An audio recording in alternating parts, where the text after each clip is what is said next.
सत्य, विश्वास आणि वेग म्हणजेच पुणे हेराल्ड। पुण्यातील जुन्नर परिसरात गेल्या काही दिवसांपासून नागरिकांना धाकात ठेवणारा बिबट्या आता थेट नेत्यांच्या घरापर्यंत पोहोचल्याने खळबळ उडाली आहे। राष्ट्रवादी काँग्रेस, शरद पवार गटचे स्थानिक नेते आणि जुन्नर विधानसभेचे उमेदवार सत्यशील शेरकर यांच्या निवासस्थानाच्या आवारात बिबट्याने प्रवेश केल्याचा धक्कादायक प्रकार समोर आलाय।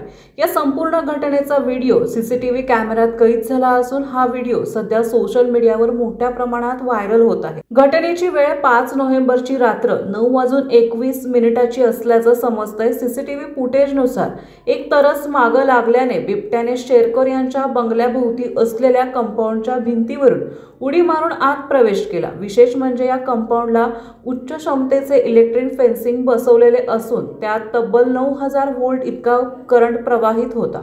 तरीही बिबट्याला कोणताही धक्का बसला नाही। हे पाहून वन विभाग आणि स्थानिक रहिवासी दोघेही थक्क झाले आहेत।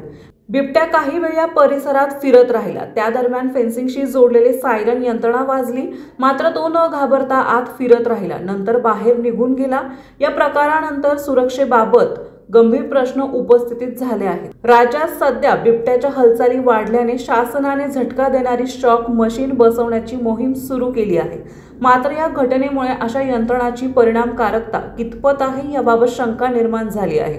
त्यामुळे बिबट प्रवण भागात अधिक कार्यक्षम आणि सुरक्षित उपाययोजना करण्याची मागणी नागरिकांकडून होत आहे।